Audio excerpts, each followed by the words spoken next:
His Excellency Honorable Chief Fortune Sharumbura, President of the Pan-African Parliament, Honorable Amina Abdou Suna, Chairperson of Education Committee, Honorable Gayo Walde Jossis, Third President of the PAP, Honorable Jean-Marie Nitibeiranjige, Chairperson of the Committee of Justice, Honorable Member of the Parliament, Honorable guests and participants, ladies and gentlemen, all protocol observed.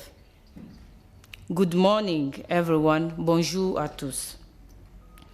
I would like to welcome you to this meeting, and I would like to wish and extend the warm greeting from His Excellency Professor Mohamed Bel-Ochin, Commissioner in charge of Education, Science, Technology, Innovation of the African Union Commission. Allow me to start by sharing with you the mandate of the African Union CIEFFA, which means the Center for the International Center for Girls and Women Education in Africa. It's a French acronym, and it's le Centre International pour l'Éducation des Filles et des Femmes en Afrique. That's why you will see the acronym CIEFFA, but it's in French. AU-CIEFFA is a specialized institution of the African Union under the Department of Education, Science, Technology, and Innovation. Our core mandate is to coordinate and promote girls and women's education in Africa with a view of achieving their economic, social, and cultural empowerment. The mission of the AU-CIEFFA is aligned with the vision of Agenda 2063, the Sustainable Development Goal 4 and Goal 5, the Continental Education Strategy, which we call usually CESA, the Continental Education Strategy in Africa 1625, and the AU Science and Technology and Innovation Strategy for Africa, called STISA 2014-2024, among various AU frameworks, because we also work on the Maputo Protocol, which also states on girls and women's education. Championing girls and women education for development and advancement of the Agenda 2063 is necessary for the sustainability of their livelihood, employability, and an assurance that women and girls fully participate in the development of Africa. There is an urgent need to invest in girls and women education across AU member states in order to fully promote Aspiration 6 of the AU Agenda 2063, which aim to create an Africa those development in people-driven, relying on the potential offered by African people, particularly its women and youth, while also prioritizing the well-being of children. Honorable members of the Parliament, I'm also using this opportunity to share some statistics and figures which you all beyond the narrative to underscore the necessity and urgency of investing in girls' education. In Africa, let me tell you, 36.6 million girls of both primary and lower secondary school age are out of school. 32.6 million of both primary and lower secondary school are out of school, with 9.3 million of them likely to never set foot in a classroom. The schooling of 236 million students across the continent was disrupted due to the COVID-19 pandemic, which disproportionately affected the marginalized, including girls. Further evidence points to a loss of a lifetime productivity and earnings for countries, amounting to between 15 million and 30 trillion, I will say, due to a lack of girls' secondary education.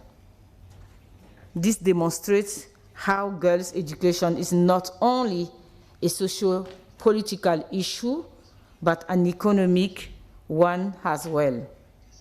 The African Union CIEFFA has successfully implemented 2 strategic plans and is currently focusing on its ongoing one from 2021 to 2025. This strategic plan is underpinned by 4 key strategic axes.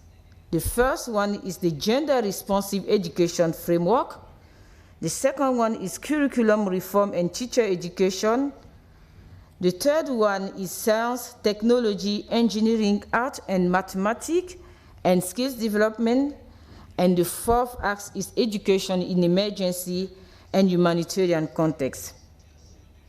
We further have flagship programs in which we engage African Union member states and explore collaboration, effort, and strategic partnership with key stakeholders to champion girls' education.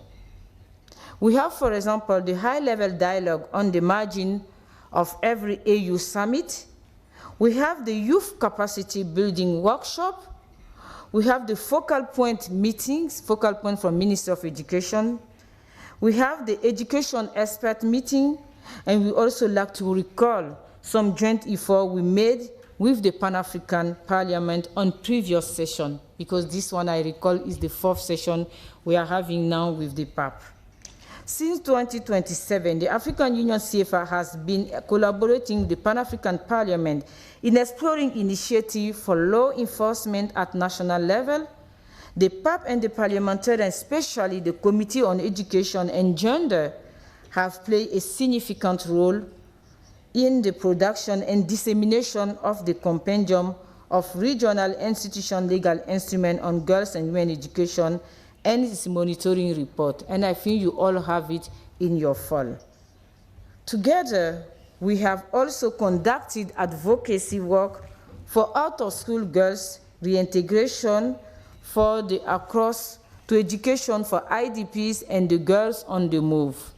I remember that I think our last session here with the PAP was to talk about out-of-school girls policy that implemented by country to reintegrate girls for them to be readmitted in the educational system. For the reintegration of pregnant girls in school and for the recovering strategies post-COVID in Africa.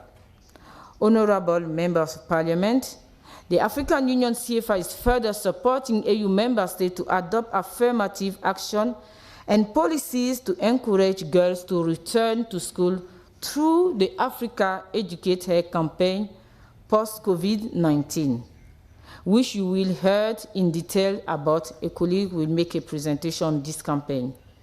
I wish that we will continue to enhance our collaboration with a strong focus on the implementation of the Africa Educate Her campaign at national level. We believe that there are significant pockets of collaboration, and through this meeting, we wish to increase your understanding of the African Union CIEFFA mandate and the strategic plan in view of championing girls and women education, as well the Africa Educate Her campaign. The expectation at the end of the meeting is to reach a consensus on a collaboration way of working with the PAP in line with the common commitment to prioritize girls and women education as a fundamental pillar in achieving gender equality. Achieving progress for girls and women education is dependent on various factors.